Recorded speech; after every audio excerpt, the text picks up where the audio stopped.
Hi guys, Technology Malayalamത്തിന്റെ പുതിയൊരു വീഡിയോയിലേക്ക് എല്ലാവർക്കും സ്വാഗതം. സോ ഇന്ന് നമ്മൾ പറയാൻ പോകുന്നത് എന്താണെന്ന് വെച്ചിട്ടുണ്ടെങ്കിൽ ഫോട്ടോഷോപ്പിൽ ഒരു ഫോട്ടോ എഡിറ്റ് ചെയ്യുമ്പോൾ അതിന്റെ ബാക്ക്ഗ്രൗണ്ട് ചേഞ്ച് ചെയ്തിട്ട് വേറൊരു ബാക്ക്ഗ്രൗണ്ട് എങ്ങനെയാണ് വെക്കുന്നത് എന്നുള്ളതാണ് ഇന്ന് പറയാൻ പോകുന്നത്.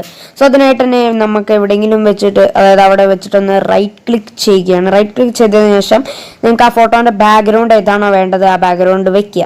ഓക്കെ, ആ ബാക്ക്ഗ്രൗണ്ട് സെലക്ട് ചെയ്യുക. സോ ഗൈസ്, അപ്പോൾ ഞാൻ ഈ ഒരു ബാക്ക്ഗ്രൗണ്ടാണ് സെറ്റ് ചെയ്യുന്നത്. അതിനുശേഷം ഓപ്പൺ എന്നുള്ളത് ക്ലിക്ക് ചെയ്തു. ക്ലിക്ക് ചെയ്തിട്ട് ഇനി നിങ്ങൾ രണ്ടാമത്തെ ആ ഫോട്ടോയും കൂടി സെലക്ട് ചെയ്യുക. അതായത് ബാക്ക്ഗ്രൗണ്ട് ചേഞ്ച് ചെയ്യേണ്ട ആ ഫോട്ടോയും കൂടി ഒന്ന് സെലക്ട് ചെയ്യുക. ഞാനിപ്പോൾ ഒരു വിരാട് കോഹ്ലിയുടെ ഒരു ഫോട്ടോ ആണ് ഞാൻ സെലക്ട് ചെയ്തിരിക്കുന്നത്. അത് ഓപ്പൺ എന്നുള്ളത് ക്ലിക്ക് ചെയ്തു. ക്ലിക്ക് ചെയ്തതിന് ശേഷം ഇനി നിങ്ങൾ ചെയ്യേണ്ടത് എന്താണെന്ന് വെച്ചിട്ടുണ്ടെങ്കിൽ അവിടെ ഒരു ടൂൾ നിങ്ങൾക്ക് കാണാൻ സാധിക്കും. അതായത് ക്വിക്ക് സെലക്ഷൻ ടൂൾ എന്നാണ് അതിൻ്റെ പേര്. ആ ടൂൾ സെലക്ട് ചെയ്യുക. അതിൻ്റെ പ്രത്യേകത എന്താണെന്ന് വെച്ചിട്ടുണ്ടെങ്കിൽ ഒരു ഒബ്ജക്റ്റിനെ മാത്രം സെലക്ട് ചെയ്യുന്ന ഒരു ടൂളാണ്. സോ അതിനുശേഷം നിങ്ങൾ ആ സൈസ് സെലക്ട് ചെയ്യുക. നിങ്ങൾക്ക് വേണ്ട സൈസ് സെലക്ട് ചെയ്യുക. അതിനുശേഷം പ്ലസ് ടൂളിലേക്ക് ആക്കുക. ആക്കിയതിനു ശേഷം ആ അവിടെ നിന്ന് അമർത്തിപ്പിടിച്ചതിന് ശേഷം അതായത് ആ പേഴ്സണിനെ മാത്രം ഒന്ന് നിങ്ങൾ അതായത് അമർത്തിപ്പിടിച്ചതിന് ശേഷം മൗസ് അമർത്തിപ്പിടിച്ചതിന് ശേഷം ഡ്രാഗ് ചെയ്യുക. എന്നിട്ട് പേഴ്സണെ മാത്രം നിങ്ങൾ സെലക്ട് ചെയ്യുക. കേസ് ഇതുപോലെ നിങ്ങൾ ചെയ്താൽ മതി. കേസ് നിങ്ങൾക്ക് കാണാൻ സാധിക്കും. ഇതുപോലെ നിങ്ങൾ ചെയ്യുക. ഫുൾ സെലക്ട് ആവണം. ഓക്കെ, ഇപ്പം റെഡി ആയെന്ന് വിചാരിക്കുന്നു. ഓക്കെ, റെഡി ആയിട്ടുണ്ട്. ഓക്കെ ഗൈസ്, ഇപ്പം നിങ്ങളിപ്പോൾ അതൊന്ന് ജസ്റ്റ് ഒന്ന് പുറത്തേക്ക് പോയി എന്ന് വിചാരിക്കുക.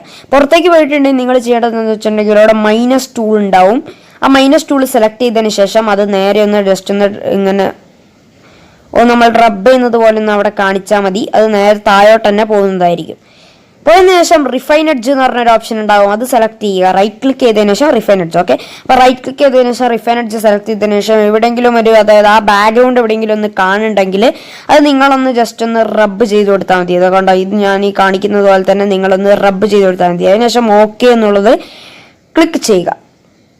ഓക്കെ, ക്ലിക്ക് ചെയ്തതിന് ശേഷം നിങ്ങൾ മൂവ് ടൂളിലേക്ക് മാറ്റുക. അതായത് ആ ഏറ്റവും ഫസ്റ്റത്തത് അതാണ് മൂവ് ടൂൾ. അതിന് ഷോർട്ട് കട്ട് ഉണ്ട്. ഓക്കെ, ആ മൂവ് ടൂൾ സെലക്ട് ചെയ്യുക. സെലക്ട് ചെയ്തതിന് ശേഷം ഞാൻ ആ ഫോട്ടോൻ്റെ അതിലൊന്ന് പിടിച്ചതിന് അതായത് ഇപ്പോൾ മൗസ് വെക്കുന്ന ആ സ്ഥലത്ത് അതിൽ പിടിച്ചതിന് ശേഷം ഞെക്കി പിടിച്ചതിന് ശേഷം അതൊന്ന് താഴോട്ടൊന്ന് ജസ്റ്റ് ഒന്ന് ഡ്രാഗ് ചെയ്യുക. ഡ്രാഗ് ചെയ്തിട്ടുണ്ടെങ്കിൽ അത് ഇപ്പം ഞാൻ ലേശം മുകളിലേക്ക് ആക്കുകയാണ്. നോക്കിയതിന് ശേഷം ആ ഫോട്ടോയിൽ നേരെ അമർത്തിപ്പിടിച്ചതിന് ശേഷം ആ ഫോട്ടോ ഞാൻ ആ ബാക്ക്ഗ്രൗണ്ടിലേക്ക് ഒന്ന് ഡ്രാഗ് ചെയ്യുക. ഓക്കെ, അപ്പം നിങ്ങൾക്ക് കാണാൻ സാധിക്കും ആ കോഹ്ലിയുടെ ഫോട്ടോ അതിൽ വന്നിട്ടുണ്ട്. ഇനി അതിനുശേഷം അത് ക്ലോസ് ചെയ്യുക. ക്ലോസ് ചെയ്തതിന് ശേഷം ഇത് നിങ്ങൾ അഡ്ജസ്റ്റ് ചെയ്യുക. നിങ്ങൾക്ക് ഇഷ്ടമുള്ള പോലെ അഡ്ജസ്റ്റ് ചെയ്യണം. ഇനി നിങ്ങൾ ശ്രദ്ധിക്കേണ്ടത് എന്താണെന്ന് വെച്ചിട്ടുണ്ടെങ്കിൽ ഇത് ട്രാൻസ്ഫോം ഇത് ചെറുതാക്കും വലുതാക്കുകയൊക്കെ ചെയ്യണ്ടേ. അപ്പോൾ അതിനായിട്ട് തന്നെ എഡിറ്റ് എന്ന് പറഞ്ഞ ആ ഓപ്ഷനിൽ പോവുക. പോയതിന് ശേഷം അവിടെ ഫ്രീ ട്രാൻസ്ഫോം എന്ന് പറഞ്ഞിട്ടുള്ള ഓപ്ഷൻ ഉണ്ടാവും. അത് സെലക്ട് ചെയ്തതിന് ശേഷം അത് നിങ്ങൾ ചെറുതാക്കുകയും വലുതാക്കുകയൊക്കെ ചെയ്യാം. ഓക്കെ, ചെറുതാക്കുകയും വലുതാക്കുകയൊക്കെ ചെയ്യാം നിങ്ങൾക്ക്. അതിനുശേഷം എൻ്റർ കീ അമർത്തിയാൽ മതി. അപ്പോൾ അത് ട്രാൻസ്ഫോം ആയി കഴിയുന്നതായിരിക്കും. അതായത് ഫുൾ അതുപോലെ തന്നെ എഡിറ്റ് ആയി കഴിയുന്നതായിരിക്കും. അപ്പോൾ ഞാൻ എൻ്റർ കീ അമർത്തി. അപ്പോൾ നിങ്ങൾക്ക് കാണാൻ സാധിക്കും ഇത് റെഡി ആയിട്ടുണ്ട്. അതിനുശേഷം ഇനി നിങ്ങൾ സേവ് ചെയ്യണം. അതായത് ഇപ്പോൾ നമുക്ക് ഇത് സേവ് ചെയ്യണം. ഇപ്പോൾ ഇത് റെഡി ആയിട്ടുണ്ട്. അതിനുശേഷം ഇനി നമുക്ക് സേവ് ചെയ്യണം. സേവ് ചെയ്യാനായിട്ട് ഫയൽ എന്ന് പറഞ്ഞ ഓപ്ഷനിൽ ക്ലിക്ക് ചെയ്യുക. ക്ലിക്ക് ചെയ്തതിനു ശേഷം സേവ് ആസ് എന്ന് പറഞ്ഞൊരു ഓപ്ഷൻ ഉണ്ടാവും. ആ സേവ് ആസിൽ ക്ലിക്ക് ചെയ്തതിനു ശേഷം നിങ്ങൾക്ക് ലൊക്കേഷൻ ഏതാണോ സെലക്ട് ചെയ്യുക. അപ്പോൾ ഏതെങ്കിലും ഒരു ലൊക്കേഷൻ സെലക്ട് ചെയ്യുക. അതിനുശേഷം നിങ്ങൾക്ക് അതിൽ നെയിം ചെയ്യുക. ഫയൽ നെയിം ചെയ്യുക. അതിനുശേഷം സേവ് ആസ് ടൈപ്പ് എന്നുള്ളതിൽ മാറ്റിയിട്ട് അതായത് ഫോട്ടോഷോപ്പ് PSD മാറ്റിയിട്ട് JPG എന്ന് പറഞ്ഞിട്ടുള്ളൊരു ഓപ്ഷൻ ഉണ്ടാവും. അതിൽ ക്ലിക്ക് ചെയ്യുക.